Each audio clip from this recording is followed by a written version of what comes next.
Pernah nggak sih kalian ngeliat orang atau punya banyak pertanyaan di pikiran yang salah satunya pertanyaannya adalah mengapa ada orang lain yang kerjanya santai saja tapi rezekinya berkelimpahan, sementara mungkin Anda sudah banting tulang, kerja maksimal, bahkan lembur juga, tapi kesannya rezeki habis gitu-gitu aja, atau bahkan sulit untuk mendapatkan rezeki, dan mungkin Anda ngerasa capek dengan keadaan itu.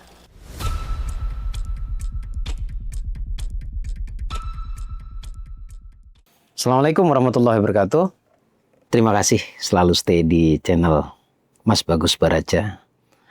Saya di sini setengah curhat, tapi bukan curhat bukan curhat yang negatif, tapi curhatnya adalah curhat ilmu, di mana mungkin yang dulu saya rasakan, hari ini sebagian orang merasakannya.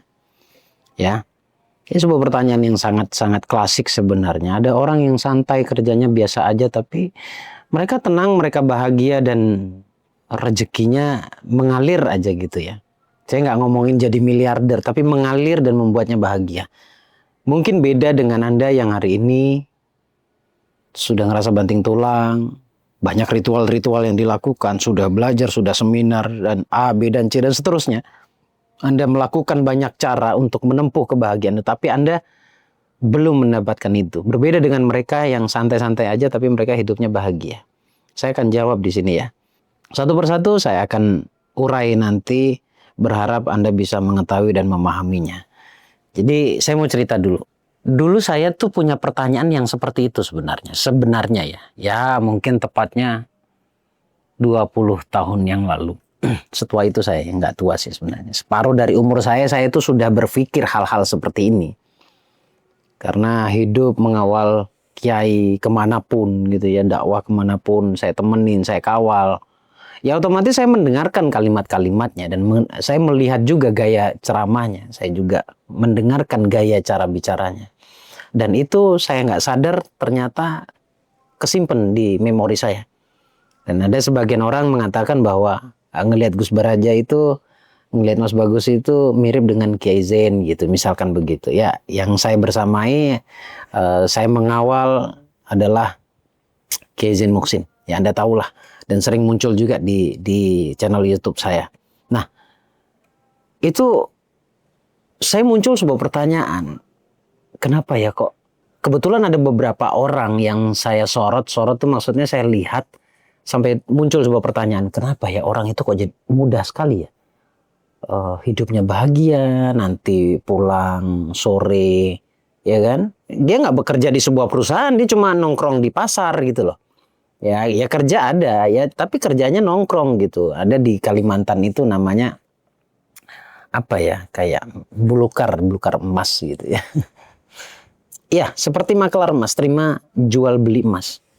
Nah sama, saya juga kerjanya di situ juga bersama mereka juga. Tapi kenapa ada beberapa orang, sorry bukan satu, ada beberapa orang, dan itu tidak sedikit, mereka rezekinya lancar.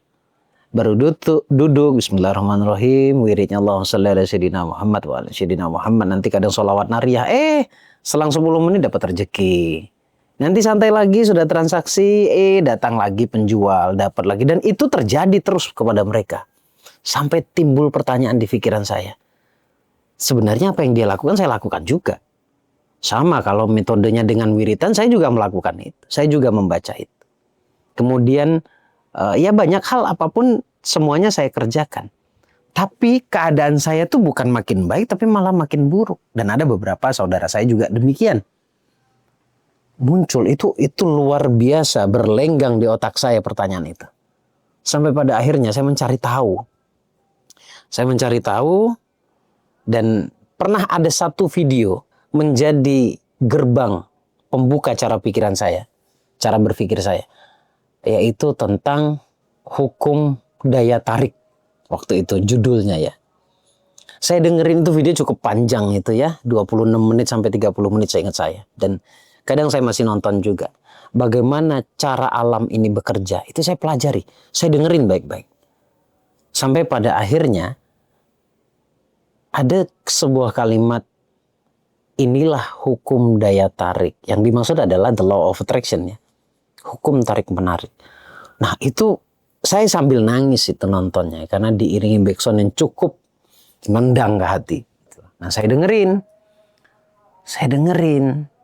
Karena banyak tulisan yang muncul saya baca juga. Nggak tahu kenapa hati saya terketuk gitu. Untuk mempelajarinya lebih dalam. Saya coba cari-cari apa sih hukum daya tarik ini. Ternyata ini hukum adalah hukum pasti. Hukum pasti yang terjadi pada semua manusia. Saya pelajari sampai saya ngerti. Saya paham, saya tahu. Tapi timbul lagi satu pertanyaan. Kalau memang hukum ini berlaku pada semua manusia, bagaimana cara kerjanya? Itu yang menjadi pertanyaan saya. Ternyata cara kerjanya ya belajar. Karena Ibnu Mubarak pernah mengatakan, salah satu ulama yang cukup luar biasa, sangat luar biasa. Dia pernah mengatakan bahwa orang pintar adalah orang bodoh yang terus belajar. Tapi orang bodoh adalah ternyata orang pintar yang berhenti belajar. Jadi saya pelajari itu terus karena saya senang belajar. Ya, termotivasi oleh kalimat ini tadi. Jadi saya terus pelajari. Oh iya, akhirnya ternyata hukum alam ini bekerja sesuai pikiran bawah sadar manusia, kita sebutnya hati. Nah, pikiran bawah sadar ini ternyata fungsinya sama seperti hati, menyimpan semua memori dan kejadian-kejadian, semua informasi itu tersimpan. Sampai semuanya menjadi sebuah prinsip di dalam hati kita. Apa prinsipnya? Ya prinsip yang paling sering saya dengarkan, saya berinteraksi secara langsung dengan si penyampainya. Sampai itu menjadi sebuah keyakinan, menjadi sebuah belief. Ya tidak terlepas itu ternyata dari orang tua saya sendiri kadang. Ya kadang juga muncul dari pemuka-pemuka agama kalimat-kalimat ini. Kalimatnya adalah coba kita cek apakah Anda pernah mendengarkan itu. Dan Anda pernah pernah mendapatkan informasi itu. Bahkan mungkin itu sebuah perintah. Salah satu kalimatnya adalah, saya akan sampaikan salah 3 bukan salah 1 ya. Yang pertama adalah, untuk apa cari uang, toh pada akhirnya mati nggak bawa uang. Tuh. Yang kedua, nggak usah kedunian hidup itu. Terlalu mencintai dunia maksudnya. Surga bukan buat orang yang gila harta. Yang terakhir adalah, yang ketiga adalah, harta yang kamu dapatkan selama ini tidak akan bisa menyelamatkanmu kelak di akhirat. Sehingga dari 3 informasi ini muncullah sebuah keyakinan, kesimpulan yang membentuk menjadi sebuah keyakinan bahwa saya nggak perlu cari uang. Tapi nggak tahu kenapa seiring berjalannya waktu dan mengikuti perkembangan zaman, nggak ada dalam hidup ini yang gratis. Saya masuk ke toilet aja harus bayar 1.000 waktu itu. Ke toilet itu pakai uang. Bahkan kadang di tempat yang seharusnya gratis, pom bensin. Bayar juga kita. Dulunya bayar, saya nggak tahu sekarang. Jarang saya kencing di pom bensin. Ya, artinya semuanya itu membutuhkan uang. Kalau kita punya prinsip seperti ini, ya syukur-syukur kalau samping kita, istri kita atau suami kita punya prinsip yang sama. Artinya ketika susah berdua juga nggak ada masalah. Karena punya prinsip yang sama. Tapi bagaimana kalau prinsipnya berbeda? Saya punya prinsip seperti ini, bahwa uang nggak dibawa mati lah, kasarnya begitu ya. Untuk apa cari uang? Toh nanti mati nggak bawa uang. Tapi ternyata istri saya membutuhkan uang. Dia butuh cantik, ya kan? Dia butuh sama seperti orang lain, dan kadang dia nggak mau bilang ke kita. Tapi kita kan merasa sebagai suami, dia ingin seperti itu. Nah dari situ akhirnya terpanggil kita kan? Gitu. Nah prinsip-prinsip ini justru akan membawa kita pada kemiskinan. Jadi miskin dan kaya saya udah jelasin sebenarnya. Konsep pikiran, konsep cara berpikir. Sebenarnya masih banyak lagi ya. Setidaknya itulah prinsip dasar yang berdampak dalam kehidupan saya kala itu. Nah sampai akhirnya saya dalami, saya perdalam lagi semua prinsip ini. Ternyata dengan merubah prinsip itu, dengan mengulang-ulang yang namanya uang itu mudah didapat. Berulang saya mengatakan itu sebelum saya berani menulis sebuah impian. Saya ulang-ulang itu dulu. Sampai pada akhirnya saya nyaman dengan kata-kata itu yang dulunya saya nggak nyaman. Sampai pusing kepala saya dulu. Selalu mengatakan uang itu mudah didapat. Uang itu membantu saya untuk mendapatkan kebahagiaan. Uang itu adalah jalan saya menuju ke surga bahkan. pusing kepala ini sampai sakit tubuh saya. Karena apa? Bentroknya sebuah keyakinan lama yang sudah terbentuk, saya hantarkan, saya benturkan dengan keyakinan baru. Tapi karena saya konsisten mengulang-ulang itu, akhirnya terbentuklah dan timbullah sebuah keyakinan baru. Proses ya, sekali lagi proses. Timbullah keyakinan baru, ternyata iya ya, sepertinya uang itu mudah didapat. Nah, akhirnya saya membuktikannya. Mulai perlahan itu kemudahan itu datang. Nah, dari kemudahan itu datang akhirnya terbentuklah sebuah keyakinan di situ sampai pada akhirnya saya berani menuliskan 100 juta pertama saya dan akhirnya itu terrealisasi atau terkabul relatif mudah dan cepat. Hutang saya pun lunas. Tapi ya itu, saya senang berimpian. Bukan karena melekat, enggak. Tapi karena senang. Saya ulang-ulang karena saya senang. Jadi, saya ulang-ulang pun bukan menjadi kemelekatan, tapi karena saya senang. Dihantarkan atau didorong oleh keyakinan tadi itu. Simpel kan? Nah, dimulai dari cerita sampai di situ terjawablah bahwa yang membedakan antara mereka yang mudah dapat rezeki dan santai dengan mereka yang banting tulang tapi rezekinya juga tidak maksimal, tidak membuatnya puas. Ternyata titik pembedanya adalah di pola pikirnya.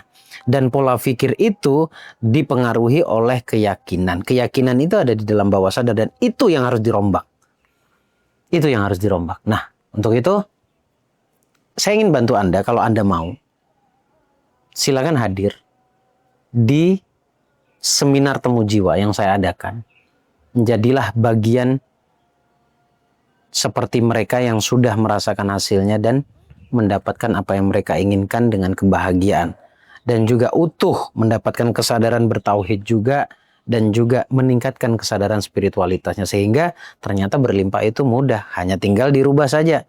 Ya, tinggal dirubah saja beliefnya, keyakinannya, pikirannya dan ucapannya juga terus harus dirubah. Nah, ketika semuanya sudah dilakukan, mereka membuktikan ternyata mudah loh untuk meraih kebahagiaan itu. Nah, Anda kalau mau menjadi bagian dari seperti mereka, silakan bergabung di acara yang saya adakan tanggal 23 dan tanggal 24. Ya, bulan Agustus ini. Terima kasih teman-teman. Sampai ketemu di video berikutnya. Sehat dan bahagia selalu untuk Anda. Assalamualaikum warahmatullahi wabarakatuh. Assalamualaikum.